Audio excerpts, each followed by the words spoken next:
warahmatullahi wabarakatuh. Selamat siang, Shalom, Om Swastiastu, Namo Buddhaya, salam kebajikan, salam presisi, salam pramuka. Yang terhormat Dewan Juri dan yang saya hormati kakak panitia sekalian. Perkenalkan, nama saya Andi Muhammad Amar Zikra, perwakilan dari Polsek Baras. Halo Pak,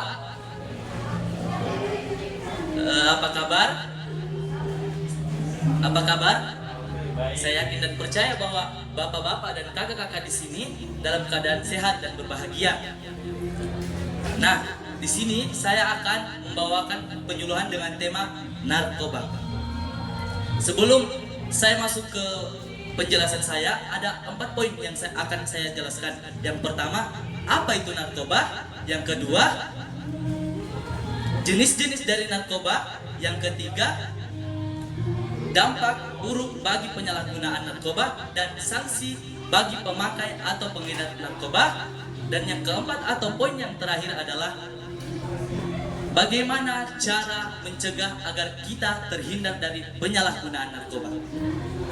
Bapak-bapak sekalian, tahu apa itu narkoba? Tahu kan? Jadi narkoba itu adalah singkatan dari narkotika, psikotropika, dan bahan adiktif. Narkotika, psikotropika, dan bahan adiktif apa itu? Berdasarkan Undang-Undang Narkotika Nomor 35 Tahun 2009, narkotika adalah zat atau bahan yang berasal dari tanaman atau bukan tanaman, baik bersifat sintetis atau bersifat semi-sintetis, yang mana dapat menyebabkan penurunan kesadaran, halusinasi, dan menyebabkan ketergantungan. Betul tidak Pak? Betul. Kemudian psikotropika. Apa itu psikotropika? Psikotropika adalah zat atau bahan yang dapat membuat kita perubahan perasaan atau perubahan mental pada penggunanya dan dapat menyebabkan kecanduan. Nah, dan yang terakhir adalah bahan adiktif. Apa itu bahan adiktif? Jadi bahan adiktif secara umum adalah zat yang dapat membuat kita ketergantungan atau kecanduan. Nah, selanjutnya apa sih jenis-jenis dari narkoba? Ada beberapa jenis narkoba. Mungkin saya tidak menjelaskan secara detail mengingat waktu yang sangat terbatas. Nah, jenis-jenis narkoba yang pertama itu adalah ganja, cime, atau marijuana. Bentuknya seperti ini. Yang kedua, heroin atau serbuk putih atau putau. Yang ketiga, kokain atau pasta koka. Yang keempat, sabu. Yang kelima, ekstasi atau inex atau ekstasi. Yang ini sering sekali digunakan oleh anak muda karena harganya murah. Nah, yang keenam, ada LSD atau lysergic atau stem. Yang ketujuh atau yang terakhir, morfin. Nah, ini narkoba jenis suntik yang sangat susah didapatkan, katanya nanti bisa didapat di luar negeri. Selanjutnya, contoh dari bahan adiktif. Yang pertama itu adalah inhalansia. Apa itu inhalansia? Inhalansia adalah zat yang gampang menguap dan dapat dihirup. Contohnya seperti lem aichan atau lem fox yang terkenal di sini. Kemudian thinner, bensin, spiritus, dan lain-lain. Kemudian yang kedua, alkohol atau miras. Alkohol atau miras banyak sekali tersebar luas di daerah kita. Mengapa saya katakan demikian? Karena banyak sekali anak muda di tempat saya yang masih sekolah menggunakan atau mengkonsumsi miras. Yang ketiga, tembakau. Nah, tembakau juga paling sering kita temui tiap hari karena tembakau kita dapat dalam rokok. Betul ya Pak? Nah, di mana apabila kita mencoba 3 sampai 20 batang itu sudah dapat menyebabkan kecanduan. Nah, selanjutnya, bagaimana apa dampak dari penyalahgunaan narkoba?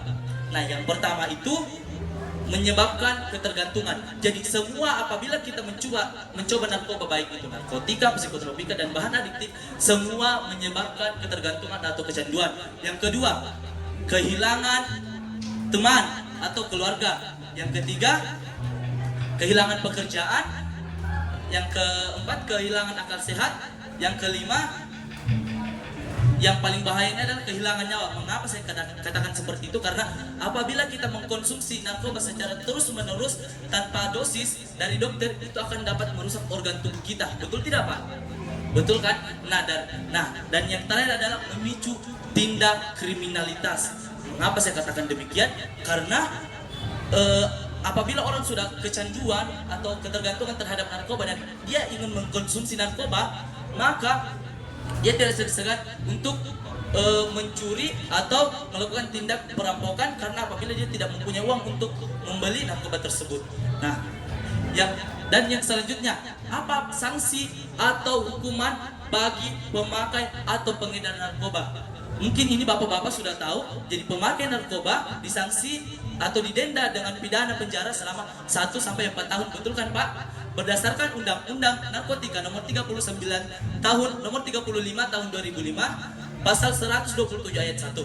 Nah, selanjutnya, pengedar narkoba. Pengedar narkoba dipidana penjara selama 5 sampai 20 tahun dan denda minimal 1 miliar, maksimal 10 miliar.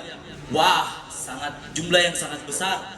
Dan apabila kita mengedar, tidak usah pemakai, saya sudah rusak, bagaimana pengedar lagi? Kemudian bagaimana sih cara mencegah untuk terhindar dari penyalahgunaan narkoba? Nah, ada banyak cara, tapi saya cuma punya 2 cara yang ampuh. Yang pertama, mendekatkan diri kepada keluarga dan terutama Tuhan Yang Maha Esa. Dan kedua, menjaga pertemanan, lingkungan pertemanan. Kenapa saya katakan? Yang pertama, apabila kita dekat dengan keluarga dan Tuhan, maka diri kita, pikiran kita, hidup kita selalu diisi dengan pikiran positif, hal-hal yang baik, sehingga tidak ada celah-celah sedikit pun yang masuk pemikiran kotor atau hal-hal negatif untuk mengkonsumsi atau menyalahgunakan narkoba. Nah, selanjutnya tentang dari yang kedua tadi itu, menjaga pergaulan, lingkungan pertemanan. Karena seperti yang dikatakan Pak Kapolsek Baras, Pak Afan Harapansyah, Ibda Muhammad Harapansyah, dia mengatakan kepada saya, a bird with the same feather flocking together. Yang artinya, burung dengan bulu yang sama akan nongkrong barengan atau berkumpul bersama. Maksud dari itu, apabila kita berkumpul dengan orang-orang baik, kita akan menjadi orang baik. Begitupun sebaliknya, apabila kita berkumpul dengan orang-orang yang jahat, sering mengkonsumsi narkoba, menyalahgunakan narkoba, pasti kita sudah terjerumus ke hal-hal tersebut. Nah, jadi dari kesimpulan tadi, saya menyimpulkan dalam sebuah pantun, yang dimana pantunnya Kapolsek Baras, ganteng sekali, Afan Harapansyah, itu namanya, narkoba jangan dicoba walau sekali, merusak hidup itu ganjarannya. Itulah penyampaian dari saya. Terima kasih. Lebih dan kurangnya mohon dimaafkan, karena jika ada kata-kata yang salah itu datangnya dari saya, dan yang benar semua dari Tuhan Yang Maha Esa. Wabillahi taufiq wal hidayah. Wassalamualaikum warahmatullahi wabarakatuh. Selamat siang. Salam Om Swastiastu, Namo Buddhaya, salam kebajikan, salam presisi, salam pramuka.